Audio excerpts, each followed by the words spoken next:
Friends, வரந்தேடும் உறவுகள் அனைவருக்கும் வணக்கம். நம்மளோட சேனலில் வழங்கக்கூடிய இலவச வரன் பதிவுகள் மூலம் உங்களது இல்லற வாழ்க்கை இனிதாக மாறிட எங்களுடைய வாழ்த்துக்கள். வாங்க இன்றைய இலவச வரன்களை பார்ப்போம். பெயர் கோமதி, வயது 38 வயது ஆகுதுங்க. ராசி கடக ராசிங்க. ஜாதின்னு பார்த்தீங்கன்னா இந்த உடையார் சமுதாயத்தை சார்ந்தவங்க. இவங்க இதே ஜாதியில் தான் வரனை எதிர்பார்க்குறாங்க. படிப்பு 10ஆம் வகுப்பு முடிச்சிருக்காங்க. இவங்க ப்ரைவேட் கம்பெனியில் வேலை பார்த்துட்ருக்காங்க. மாதம் 8500 சம்பளம் வாங்கினதா சொல்லியிருக்காங்க. இவங்களோட திருமண நிலைன்னு பார்த்தீங்கன்னா இவங்களுக்கு செகண்ட் மேரேஜ் தாங்க. ஸோ வரக்கூடிய ஃபர்ஸ்ட்டாக இருந்தாலும் ஓகே, செகண்டாக இருந்தாலும் ஓகேன்னு சொல்லியிருக்காங்க. வயது ஒரு 60 வயதுக்குள்ளே இருக்கணும்னு எதிர்பார்க்குறாங்க.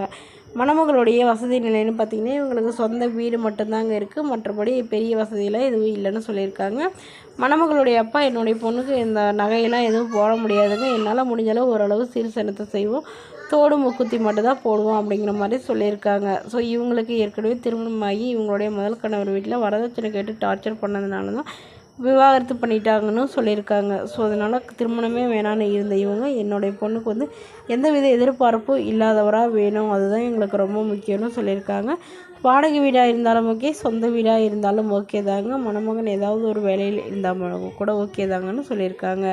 ஸோ வரக்கூடியவருக்கு திருமணமாகி குழந்தை இருந்தாலும் நான் ஏற்றுக்கிறேன் அப்படிங்கிற மாதிரி இந்த மணமகள் சொல்லியிருக்காங்க. இவங்களுக்கு ஆனால் குழந்தைங்களாம் எதுவும் இல்லைங்க. ஸோ மேலும் இந்த மணமகள் தன்னோட ஃபோட்டோ கொஞ்சம் மறைச்சி போடுங்க, நேரில் வந்து கேட்குறப்ப ஃபோட்டோ கொடுத்துருங்கன்னு சொன்னதுனால ஃபோட்டோ மறைச்சி போட்டிருக்குங்க.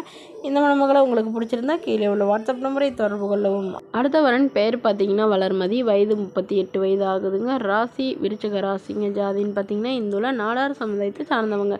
இதில் உட்பிரிவு எதுவாக இருந்தாலும் சம்மதம்னு சொல்லியிருக்காங்க. இவங்களுடைய படிப்புன்னு பார்த்தீங்கன்னா இவங்க 9ஆம் வகுப்பு முடிச்சிருக்காங்க.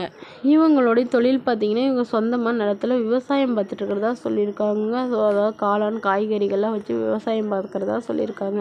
இவங்களோட திருமண நிலைன்னு பார்த்திங்கன்னா இவங்களுக்கு 2ஆம் மனம் தாங்க. ஸோ வரக்கூடிய ஃபர்ஸ்ட்டாக இருந்தாலும் ஓகே, செகண்டாக இருந்தாலும் ஓகேன்னு சொல்லியிருக்காங்க. இவங்களுடைய முகவரின்னு பார்த்திங்கன்னா இவங்க தஞ்சாவூரை சார்ந்தவங்க. மணமகளுடைய வசதி நிலைன்னு பார்த்திங்கன்னா இவங்களுக்கு ஒரு 5 ஏக்கர் நிலம் இருக்குங்க. இவங்களுடைய கணவர் இவங்களை விட்டுட்டு வேறொரு பெண்ணோட போயிட்டதுனால இவங்க ஹஸ்பண்ட் வீட்லேயே தாங்க வசிக்கிறாங்க. மாமியார் இவங்க கூட தான் இருக்கிறதா சொல்லியிருக்காங்க. ஸோ இவங்களுடைய மாமியார் எல்லாமே இவங்க மேலே சொத்தெல்லாம் எழுதி வச்சுட்டு தான் சொல்லியிருக்காங்க. அதனால் இவங்களுக்கு இப்போ மறுமணம் பண்ணுறதாகவும் சொல்லியிருக்காங்க. அதனால் வரக்கூடியவர் வீட்டோட மணமகனாக தான் வேணும், திருமணமாகி குழந்தை இல்லாதவராக இருக்கணும்னு எதிர்பார்க்குறாங்க. ஏன்னா இவங்களுக்கும் இன்னும் குழந்தைங்க இல்லைங்க. ஸோ அதனால் தன்னை நல்லா புரிஞ்சுக்கிறவராக வேணும், அதுதான் எனக்கு ரொம்ப முக்கியம். குறிப்பாக எந்தவித கெட்ட பழக்கமும் இல்லாதவராக இருக்கணும்னு கேட்டிருக்காங்க. மேலும் மணமகளுடைய மாமியார் என்னோட மணமகள் இல்லை, அவள் என்னோட மகள் மாதிரி, அவளுக்கு திருமணம் பண்ணி வச்சுட்டு நான் தனியாக வசிச்சுக்கிறேன் அப்படிங்கிற மாதிரி சொல்லியிருக்காங்க. ஸோ இந்த மணமகளை உங்களுக்கு பிடிச்சிருந்தா கீழே உள்ள வாட்ஸ்அப் நம்பருக்கு உங்களுடைய முழு விவரங்களையும் எங்களுக்கு சென்ட் பண்ணுங்கள். இதுபோன்ற இலவச வரன்களை உடனுக்குடனே உங்களுடைய ஃபோன்லேயே தெரிஞ்சுக்கணும். நம்மளோட சேனலை சப்ஸ்கிரைப் பண்ணி அருகில் உள்ள பெல் ஐக்கனை கிளிக் பண்ணி ஆல்னு செட் பண்ணிக்கோங்க. இது முற்றிலும் இலவசமான வரன் பதிவுங்க. இதற்கு நீங்கள் கட்டணமாக ₹1 கூட செலுத்த தேவையில்லை.